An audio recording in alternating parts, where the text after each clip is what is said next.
Chapter 2. How your own mind works. You have a mind and you should learn how to use it.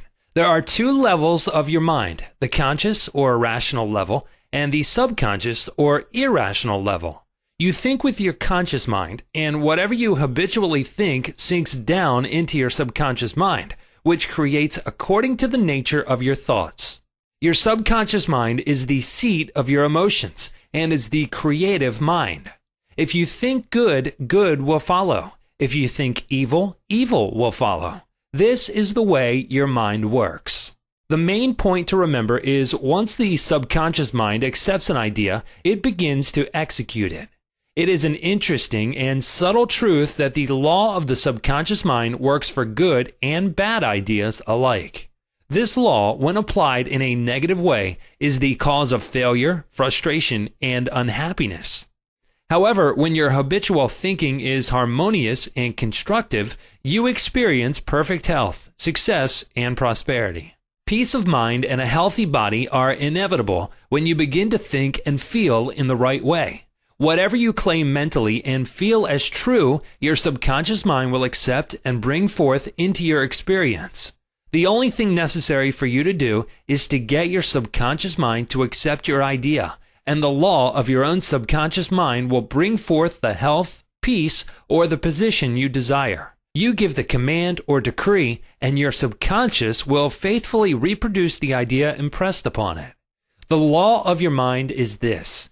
You will get a reaction or response from your subconscious mind according to the nature of the thought or idea you hold in your conscious mind. Psychologists and psychiatrists point out that when thoughts are conveyed to your subconscious mind, impressions are made in the brain cells. As soon as your subconscious accepts any idea, it proceeds to put it into effect immediately. It works by association of ideas and uses every bit of knowledge that you have gathered in your lifetime to bring about its purpose. It draws on the infinite power, energy, and wisdom within you. It lines up all the laws of nature to get its way. Sometimes it seems to bring about an immediate solution to your difficulties, but at other times it takes days, weeks, or longer. Its ways are past finding out. Conscious and subconscious terms differentiated. You must remember that these are not two minds. They are merely two spheres of activity within one mind. Your conscious mind is the reasoning mind.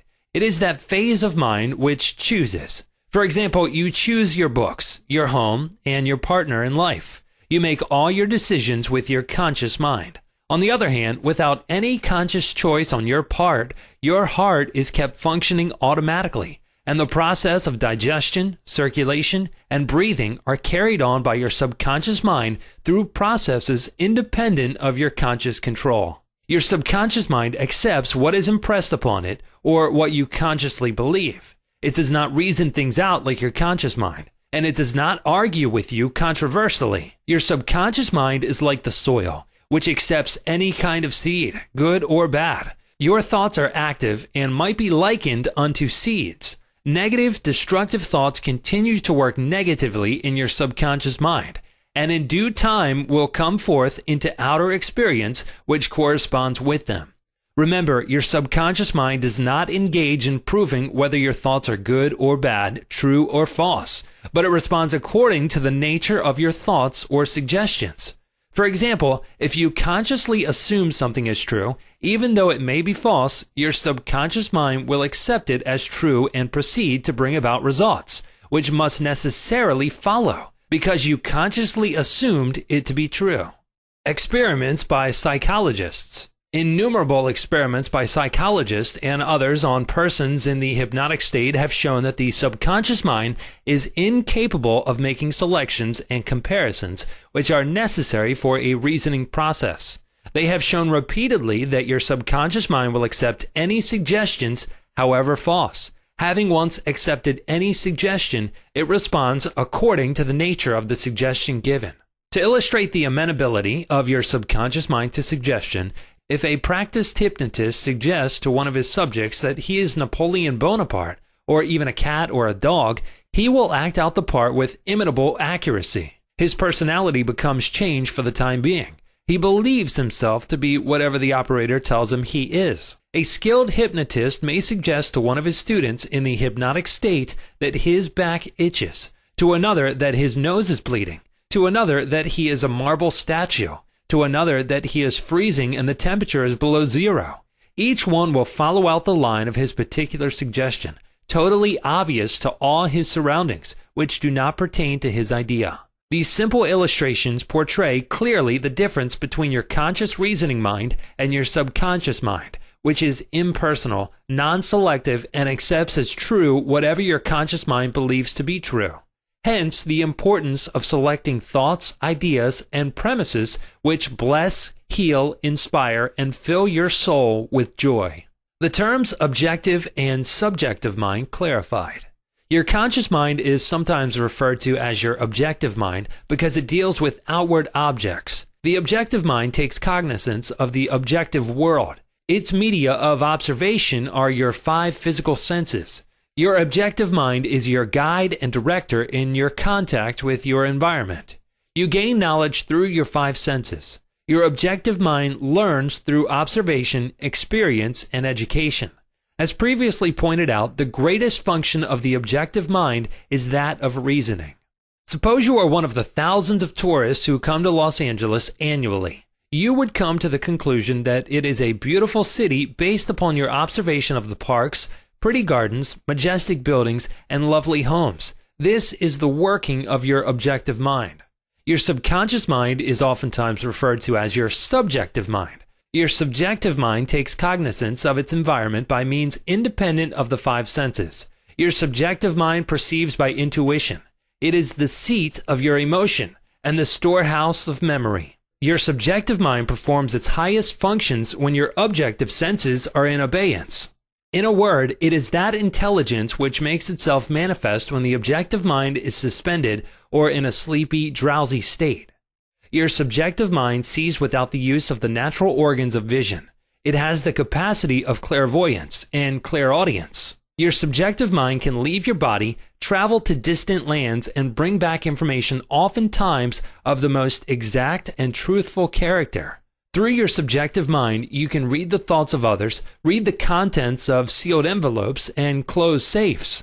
Your subjective mind has the ability to apprehend the thoughts of others without the use of the ordinary objective means of communication. It is of the greatest importance that we understand the interaction of the objective and subjective mind in order to learn the true art of prayer. The subconscious cannot reason like your conscious mind. Your conscious mind cannot argue controversially.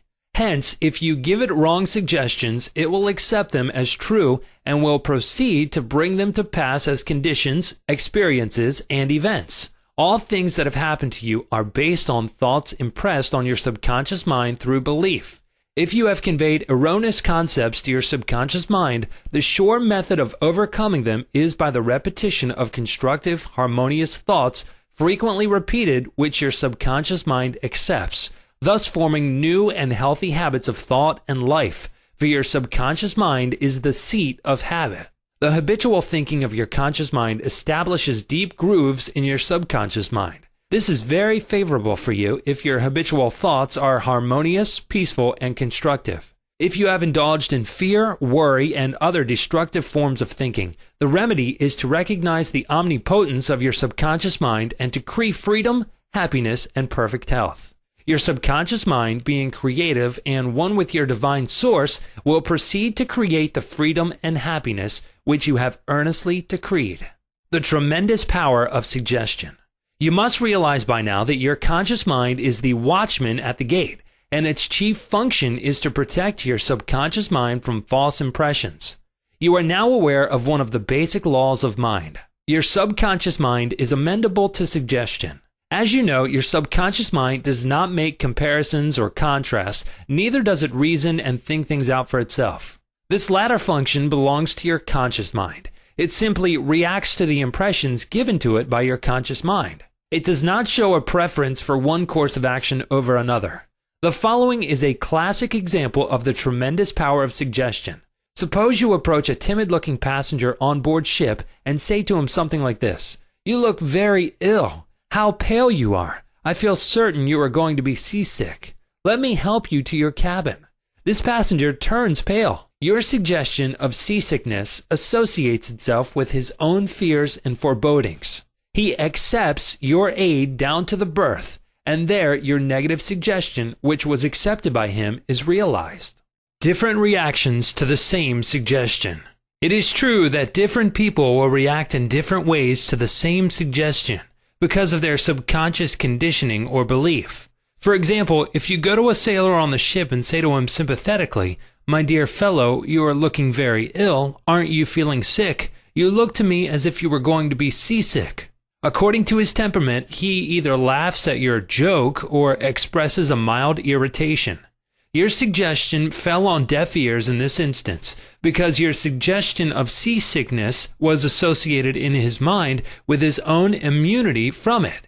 Therefore, it called up not fear or worry, but self-confidence. The dictionary says that a suggestion is the act or instance of putting something into one's mind, the mental process by which the thought or idea suggested is entertained, accepted, or put into effect.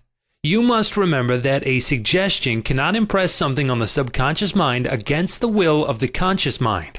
In other words, your conscious mind has the power to reject the suggestion given. In the case of the sailor, he had no fear of seasickness. He had convinced himself of his immunity, and the negative suggestion had absolutely no power to evoke fear. The suggestion of seasickness to the other passenger called forth his indwelling fear of seasickness. Each of us has his own inner fears, beliefs, opinions, and these inner assumptions rule and govern our lives. A suggestion has no power in and of itself except if you accept it mentally. This causes your subconscious powers to flow in a limited and restricted way according to the nature of the suggestion. How he lost his arm. Every 2 or 3 years, I give a series of lectures at the London Truth Forum in Caxton Hall. This is a forum I founded a number of years ago. Dr. Evelyn Fleet, the director, told me about an article which appeared in the English newspapers dealing with the power of suggestion. This is the suggestion a man gave to his subconscious mind over a period of about 2 years. I would give my right arm to see my daughter cured. It appeared that his daughter had a crippling form of arthritis together with a so-called incurable form of skin disease. Medical treatment had failed to alleviate the condition, and the father had an intense longing for his daughter's healing, and expressed his desire in the words just quoted. Dr. Evelyn Fleet said that the newspaper article pointed out that one day the family was out riding when their car collided with another. The father's right arm was torn off at the shoulder, and immediately the daughter's arthritis and skin condition vanished.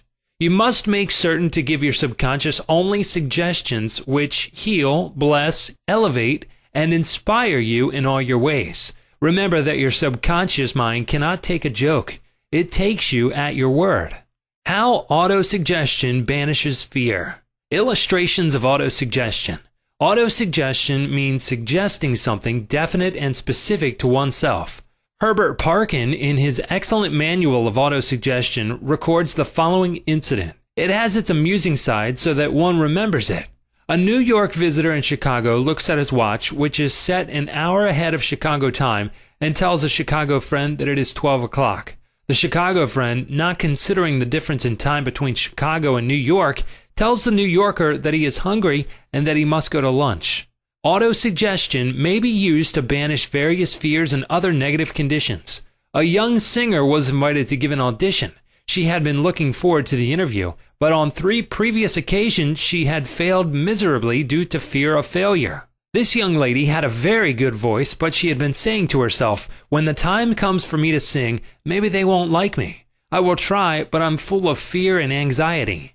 Her subconscious mind accepted these negative autosuggestions as a request and proceeded to manifest them and bring them into her experience. The cause was an involuntary autosuggestion. Example, silent fear thoughts emotionalized and subjectified. She overcame it by the following technique. 3 times a day, she isolated herself in a room. She sat down comfortably in an armchair, relaxed her body, and closed her eyes. She stilled her mind and body as best she could.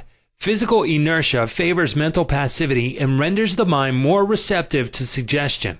She counteracted the fear suggestion by saying to herself, I sing beautifully. I am poised, serene, confident, and calm.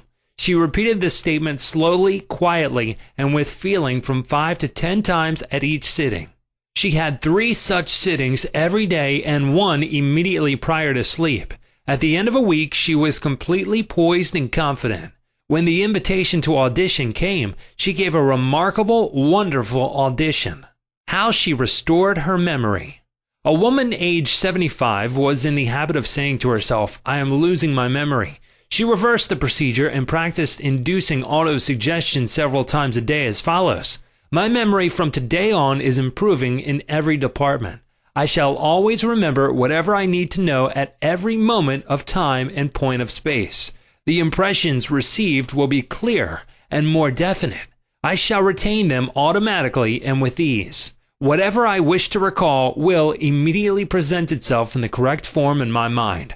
I am improving rapidly every day, and very soon my memory will be better than it has ever been before." At the end of 3 weeks, her memory was back to normal, and she was delighted. How he overcame a nasty temper. Many men who complained of irritability and bad temper proved to be very susceptible to autosuggestion and obtained marvelous results by using the following statements 3 or 4 times a day, morning, noon, and at night prior to sleep for about a month. "Henceforth I shall grow more good-humored. Joy, happiness, and cheerfulness are now becoming my normal states of mind. Every day I am becoming more and more lovable and understanding. I am now becoming the center of cheer and goodwill to all those about me, infecting them with good humor. This happy, joyous, and cheerful mood is now becoming my normal, natural state of mind. I am grateful." The constructive and destructive power of suggestion. Some illustrations and comments on hereto suggestion. Heterosuggestion means suggestions from another person. In all ages, the power of suggestion has played a part in the life and thought of man in every period of time and in each country of the earth. In many parts of the world, it is the controlling power in religion. Suggestion may be used to discipline and control ourselves, but it can also be used to take control and command over others who do not know the laws of mind. In its constructive form, it is wonderful and magnificent. In its negative aspects, it is one of the most destructive of all the response patterns of the mind, resulting in patterns of misery, failure, suffering, sickness, and disaster. Have you accepted any of these? From infancy on, the majority of us have been given many negative suggestions. Not knowing how to thwart them, we unconsciously accepted them. Here are some of the negative suggestions. You can't. You'll never amount to anything. You mustn't. You'll fail. You haven't got a chance. You're all wrong. It's no use. It's not what you know, but who you know. The world is going to the dogs. What's the use? Nobody cares. It's no use trying so hard. You're too old now. Things are getting worse and worse. Life is an endless grind. Love is for the birds. You just can't win. Pretty soon you'll be bankrupt. Watch out, you'll get the virus. You can't trust the soul, etc. Unless, as an adult, you use constructive autosuggestion, which is a reconditioning therapy, the impressions made on you in the past can cause behavior patterns that cause failure in your personal and social life. Autosuggestion is a means releasing you from the mass of negative verbal conditioning that might otherwise distort your life pattern, making the development of good habits difficult. You can counteract negative suggestions. Pick up the paper any day and you can read dozens of items that could sow the seeds of fertility, fear, worry, anxiety, and impending doom. If accepted by you, these thoughts of fear could cause you to lose the will for life. Knowing that you can reject all these negative suggestions by giving your subconscious mind constructive auto-suggestions, you counteract all these destructive ideas. Check regularly on the negative suggestions that people make to you. You do not have to be influenced by destructive heterosuggestion. All of us have suffered from it in our childhood and in our teens. If you look back, you can easily recall how parents, friends, relatives, teachers, and associates contributed in a campaign of negative suggestions. Study the things said to you, and you will discover much of it was in the form of propaganda. The purpose of much of what was said was to control you or instill fear into you. This heterosuggestion process goes on in every home, office, factory, and club. You will find that many of these suggestions are for the purpose of making you think, feel, and act as others want you to, and in ways that are to their advantage. How suggestion killed a man. Here's an illustration of heterosuggestion. A relative of mine went to a crystal gazer in India who told him that he had a bad heart and predicted that he would die at the next new moon. He began to tell all members of his family about this prediction, and he arranged his will. This powerful suggestion entered into his subconscious mind because he accepted it completely. My relative also told me that this crystal gazer was believed to have some strange occult powers, and he could do harm or good to a person. He died as predicted, not knowing that he was the cause of his own death. I suppose many of us have heard similar stupid, ridiculous, superstitious stories. Let us look at what happened in the light of our knowledge of the way the subconscious mind works. Whatever the conscious, reasoning mind of man believes, the subconscious mind will accept and act upon. My relative was happy, healthy, vigorous, and robust when he went to see the fortune teller. She gave him a very negative suggestion, which he accepted. He became terrified and constantly dwelt upon the fact that he was going to die at the next new moon. He proceeded to tell everyone about it, and he prepared for the end. The activity took place in his own mind, and his own thought was the cause. He brought about his own so-called death, or rather destruction of the physical body, by his fear and expectation of the end. The woman who predicted his death had no more power than the stones and sticks in the field. Her suggestion had no power to create or bring about the end she suggested. If he had known the laws of his mind, he would have completely rejected the negative suggestion and refused to give her words any attention, knowing in his heart that he was governed and controlled by his own thought and feeling. Like tin arrows aimed at the battleship, her prophecy could have been completely neutralized and dissipated without hurting him. The suggestions of others in themselves have absolutely no power whatever over you except the power that you give them through your own thoughts. You have to give your mental consent. You have to entertain the thought. Then it becomes your thought, and you do the thinking. Remember, you have the capacity to choose. Choose life, choose love, choose health. The power of an assumed major premise. Your mind works like a syllogism. This means that whatever major premise your conscious mind assumes to be true determines the conclusion your subconscious mind comes to in regard to any particular question or problem in your mind. If your premise is true, the conclusion must be true, as in the following example. Every virtue is laudable. Kindness is a virtue.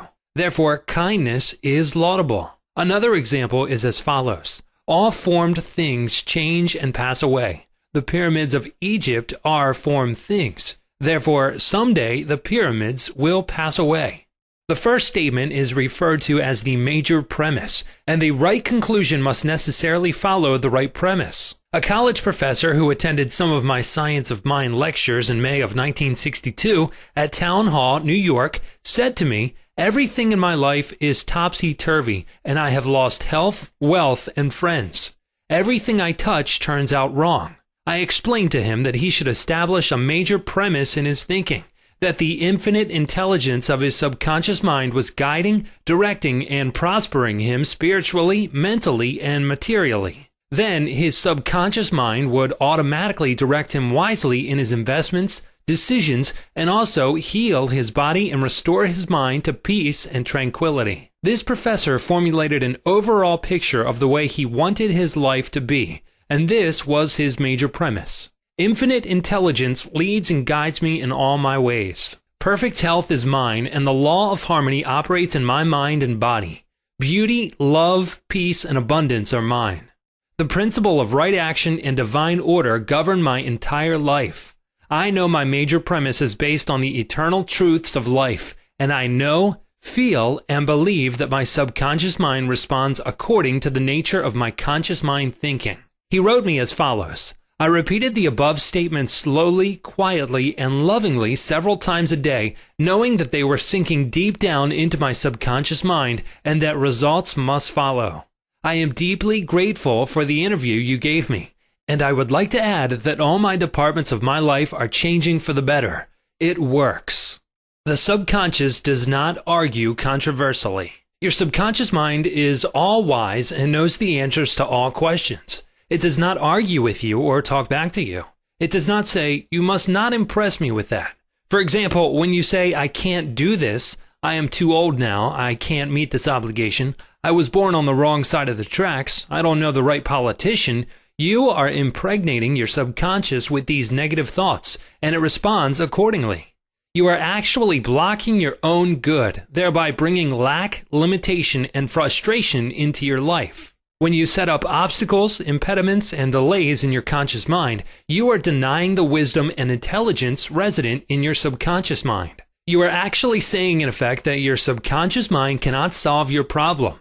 This leads to mental and emotional congestion, followed by sickness and neurotic tendencies.